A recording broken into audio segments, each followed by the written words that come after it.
అందరికీ నమస్తే ప్రజలారా. తెలంగాణ రాష్ట్రంలో వర్షాలు కురుస్తా ఉన్నాయి. మొత్తం కూడా వానాకాలం వచ్చింది. ఎక్కడికక్కడ పంట పొలాలు మొత్తం కూడా తడుస్తూ ఉన్నాయి. కానీ మూడో విడత రైతు భరోసా మాత్రం ఇంకా రాలేదు. మూడో విడత రైతు భరోసా ఎందుకు ఆలస్యం అవుతుంది? ఎవరు ఆలస్యం చేస్తున్నారు? మరి కాంగ్రెస్ ప్రభుత్వం అధికారంలో ఉంది. ముఖ్యమంత్రిగా రేవంత్ రెడ్డి గారు ఉన్నారు. వ్యవసాయ శాఖ మంత్రిగా తుమ్మల నాగేశ్వరరావు గారు ఉన్నారు. మరి వీళ్ళు ఉన్నది ఎవరి కోసం ఉన్నారు? ఏం చేస్తున్నారు? ఇవాళ రాష్ట్ర వ్యాప్తంగా అకాల వర్షాలు కురుస్తూ ఉన్నాయి. పంటలు మొత్తం కూడా మంచిగా పదునొస్తూ ఉన్నాయి. రైతన్నలంతా కూడా విత్తనాలు తెచ్చుకునే వాళ్ళు విత్తనాలు తెచ్చుకుంటా ఉన్నారు. ఎరువులు తెచ్చుకునే వాళ్ళు ఎరువులు తెచ్చుకుంటా ఉన్నారు.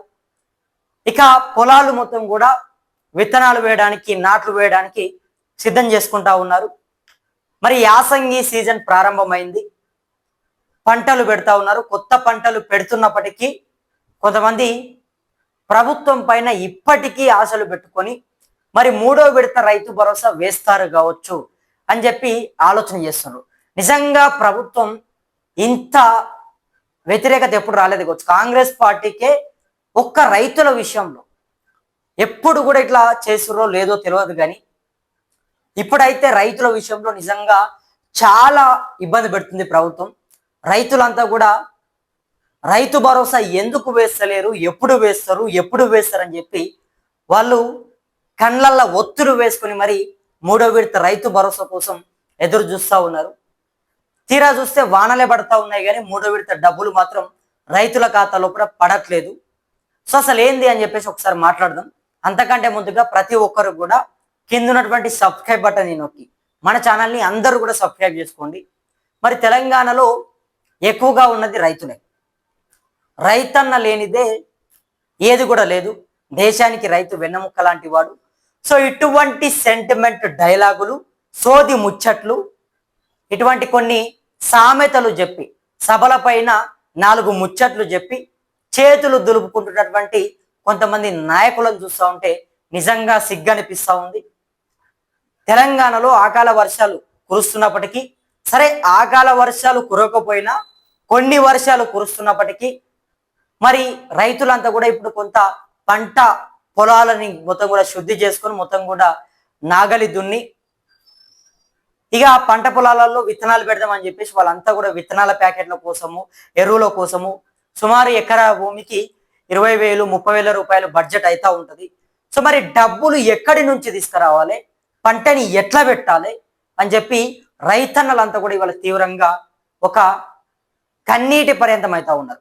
సరే, కనీసం ప్రభుత్వం తరఫు నుంచి వచ్చేటటువంటి రైతు భరోసా పైసలన్న పడితే ఏదో రకంగా పంట పెట్టిద్దాం, పంటని పండిస్తామని చెప్పేసి వాళ్ళు అనుకుంటున్నటువంటి సందర్భంలో ప్రభుత్వం మాత్రం ఏ మాత్రం రైతుల పైన కనీసం ప్రేమ కానీ కనీసం గౌరవం కానీ వ్యవసాయానికి ఇచ్చేటటువంటి విలువ అరే ఇంత నీచంగా ఉంటుందా అని నాకు అర్థం కాదు. రైతు భరోసా పైసలు వేయడానికి వీళ్ళ దగ్గర డబ్బులు లేవట.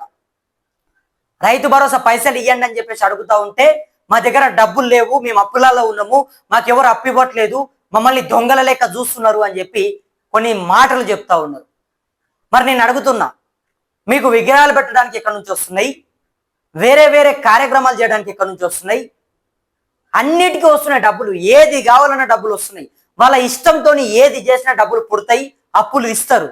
కానీ రైతులకు రైతు భరోసా డబ్బులు ఇవ్వండి అని చెప్తా ఉంటే ప్రభుత్వానికి డబ్బులు పుట్టట్లేదు, డబ్బులు రావట్లేదు, రాష్ట్రం అప్పులలో ఉన్నది. ఇటువంటి మాటలు గుర్తొస్తున్నాయి. మరి ఇప్పుడు వర్షాకాలం ఆల్రెడీ స్టార్ట్ అయింది. మరి రైతులు ఎక్కడి నుంచి తీసుకొని వస్తారు? ప్రభుత్వం ఆనాడు చెప్పింది కదా, కాంగ్రెస్ పార్టీ అభయహస్తము, 6 గ్యారంటీలు, రైతు ప్రభుత్వము, ప్రజాప్రభుత్వము, ఈ మాటలు ఎక్కడ పోయినాయి? అన్నాడు ఏం చెప్పింది? కౌలు రైతులకు 12,000 రూపాయలు, రైతన్నలకు ఎకరాకు 15,000 రూపాయల చొప్పున రైతు భరోసా ఇస్తాము. కేసీఆర్ 10,000 రూపాయల రైతు బంధు ఇస్తున్నాడు. అది ఏమి సరిపోవట్లేదు రైతులకు, మేము అండగా ఉంటాము, మేము ఒచ్చుడుతోనే రైతులని కడుపులో పెట్టుకుంటాము, అండగా ఉంటాము, ఆదుకుంటాము, ఇటువంటి డైలాగులు చెప్పారు. మరి ఏమైంది? ఇవాళ అధికారంలోకి వచ్చి 2.5 సంవత్సరాలు అవుతుంది. మూడో విడత రైతు భరోసాకు దిక్కు లేదు. మూడో విడత రైతు భరోసా డబ్బులు పడలేదు. మరి కాంగ్రెస్ పార్టీ కళ్ళు లొట్టబోయినాయా? కాంగ్రెస్ పార్టీ నాయకుల చెవులు మూగబోతున్నాయా? కనబడట్లేదా రైతుల కష్టాలు? వినబడట్లేదా రైతుల మాటలు? ఇవాళ తెలంగాణ రాష్ట్ర వ్యాప్తంగా రైతులంతా కూడా రైతు భరోసా ఇవాళేస్తారు కావచ్చు, రేపేస్తారు కావచ్చు అని చెప్పేసి ఎదురు చూస్తుంటే కనీసం ప్రభుత్వం మాత్రం ఏ మాత్రం రైతుల గురించి ఆలోచన చేయదా, పట్టించుకోదా రైతుల గురించి? మరి ఎవరు పట్టించుకుంటారు? మీరు ఇవ్వాల్సినటువంటి రైతు భరోసా డబ్బులను కూడా ఇవ్వకపోతే మీరు ఎందుకు చెప్పండి? మీరు ఉండి ఎందుకు? మీరు ఉండి ఏం లాభము? మీది ప్రజాప్రభుత్వం ఎట్లయితుంది? రైతుల కోసం కనీసం రైతు భరోసా డబ్బులను వేయకపోతే ఇవాళ వర్షాలు కురుస్తూ ఉన్నాయి, రైతులంతా కూడా పెట్టుబడులు పెట్టేటటువంటి సమయము. ఇటువంటి సమయంలో రైతు భరోసా డబ్బులు అనేది చాలా కీలకము రైతులకు. మరి మీరు డబ్బులను వేయకుండా రైతులను ఇబ్బంది పెడతారా? రైతులు అడుక్కోవాలన్నా రైతు భరోసా డబ్బులని? ఏం చేస్తుంది ప్రభుత్వం? అధికారులు ఏం చేస్తున్నారు? ఎవరి కోసం మీరు ఉన్నారు? రైతుల కోసమేనా లేకపోతే ఇంకెవరి కోసం అన్నారు? ఒక సినిమా సెలబ్రిటీలు వచ్చి మా సినిమాకు టికెట్ల ధరలు పెంచండి అని చెప్పిస్తే అప్పుడే పెంచుతారు, అప్పుడే జీవోలు విడుదల చేస్తారు. కానీ రైతులు మేము పండించినటువంటి పంటకు ధరలు పెంచండి అని చెప్పేస్తే పెంచరు. దయచేసి పెంచండి సారు అని చెప్పేసి మర్యాదతో అడిగితే పెంచరు. కనీసం మీరు ఇచ్చేటటువంటి రైతు భరోసానన్నా ఇవ్వండి అని చెప్పేసి అడిగితే ఆ రైతు భరోసా వెయ్యరు. ఓవైపు రైతులు చస్తా ఉంటే, ఓవైపు రైతులు పంటలు పెట్టుకోవడానికి వాళ్ళకి ఇబ్బంది అవుతా ఉంటే, మేము ఇన్ని కోట్లు ఇచ్చినాము అన్ని కోట్లు ఇచ్చినామని చెప్పేసి పాతదే చెప్పుకుంటా దాన్నే ఇంకా అవే ముచ్చట్లు, అవే డైలాగులు, అవే పోస్టులు పెట్టుకుంటా సర్ది పెట్టుకుంటే సరిపోతుందా? ఇప్పుడేమిస్తున్నారు మీరు? ఇప్పుడు ఏం చేస్తున్నారు మీరు? ఈ వర్షాకాలంలో కొత్త పంట పెట్టేటటువంటి రైతులకు మీ ప్రభుత్వం తరఫు నుంచి మీరేం అండగా ఇస్తున్నారు? మూడో విడత రైతు భరోసాకి ఏం పుట్టింది? ఎందుకు మూడో విడత రైతు భరోసా రావట్లేదు? కాంగ్రెస్ పార్టీ ఏం చేస్తుంది?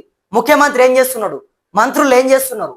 వేరే వాటికి అన్నిటికీ డబ్బులు పుడుతున్నాయి, కానీ మా రైతన్నలకు డబ్బులు ఇవ్వండి అని చెప్పి అడుగుతా ఉంటే, మా రైతన్నలను ఆదుకోండి అండగా ఉండండి అని చెప్తా ఉంటే ప్రభుత్వం దగ్గర బడ్జెట్ లేదా? ఎవరు ఇవ్వమన్నారు మిమ్మల్ని హామీలు? 15,000 రూపాయలు ఎవరు అడిగారు మీకు? 12,000 రూపాయలు ఎవరు అడిగారు మీకు? కాంగ్రెస్ పార్టీ ఇవాళ ఏం చేస్తుంది? రైతుల గురించి కనీసం ఆలోచన చేస్తుందా? ఆలోచన చేస్తే రైతు భరోసా డబ్బులు వేయాలి కదా, మరి ఎందుకు వేయట్లేదు? కాంగ్రెస్ పార్టీ ఫెయిల్ అయిపోయింది, రైతుల విషయంలో మాత్రం ముమ్మాటికి ఫెయిల్ అయింది. రైతన్నలందరూ కూడా అడుక్కుంటున్నారా? పొద్దుగాలు లేస్తే తెల్లారితే వేయండి రైతు భరోసా వేయండి అని చెప్పేసి వాళ్ళు పాపం బిక్కుమని ఎదురు చూస్తూ ఉంటే కనీసం ప్రభుత్వానికి జాలి దయ. తెలంగాణ దేశంలోనే తెలంగాణ రాష్ట్రం వరి సాగులో నంబర్ 1 అని చెప్పి వీళ్ళు పేపర్లలో వేసుకుంటారు. మా ప్రభుత్వం వచ్చినాక రైతులను ఆదుకున్నది. తీరా గ్రౌండ్ లో చూస్తే రైతులకు యూరియా దిక్కు లేదు, రైతు భరోసా వేసే నాదుడే దిక్కు లేదు. ఇవన్నీ ఇట్లుంటాయి. మళ్ళీ తెరపైకేమో దేశంలో వరి సాగు నంబర్ 1, అన్నదాతలకు అండగా ఉంటుంది ప్రజాప్రభుత్వము. ఇవన్నీ కూడా పేపర్లలో యాడ్లు వేస్తారు. నిజంగా సిగ్గనిపిస్తా ఉంది. రైతులని ఇంత ఇబ్బంది పెట్టేటటువంటి ప్రభుత్వం బహుశా ఇప్పుడే కావచ్చు. రైతు భరోసా ఇమ్మీడియట్లీగా మూడో విడత డబ్బులని రైతుల ఖాతా లోపల జమ చేయాలి. చేయకపోతే మాత్రం ప్రభుత్వాన్ని విడిచిపెట్టేది లేదు. మీరు డబ్బులు వేసే వరకు మేము ప్రశ్నిస్తాం, డబ్బులు వేసే వరకు మేము వెంబడి పడతాం. రైతులని ఇబ్బంది పెడితే, రైతులకు డబ్బులు వేయకుండా ప్రభుత్వం మౌనం పాటిస్తే మాత్రం ఊరుకునేది లేదు. ఖచ్చితంగా ప్రశ్నిస్తాం, బాజాప్తగా అడుగుతాం. అరే ఇవాళ వర్షాలు పడుతున్నాయి, కనీసం రైతులకు రైతు భరోసా డబ్బులు ఇస్తే ఎంతో కొంత ఆసరకు ఉంటుంది కదా. వాళ్ళు ఇవాళ డబ్బులను మొత్తం కూడా అప్పులు తీసుకొని వచ్చి ఆ బ్యాంకులో అవి పెట్టి, ఆ బంగారం అక్కడ పెట్టి, బంగారం ఇక్కడ పెట్టి, లేకపోతే వడ్డీలకు డబ్బులు తీసుకొని వచ్చి పంటలు పెట్టుకుంటా ఇబ్బంది పడుతున్నారు. ప్రభుత్వానికి బాధ్యత లేదా? ప్రభుత్వానికి బాధ్యత ఎందుకు లేదు చెప్పండి? ఎవరి కోసం ఉంది ప్రభుత్వం? రైతుల కోసం లేదా? రైతు ప్రభుత్వమే కదా మీది.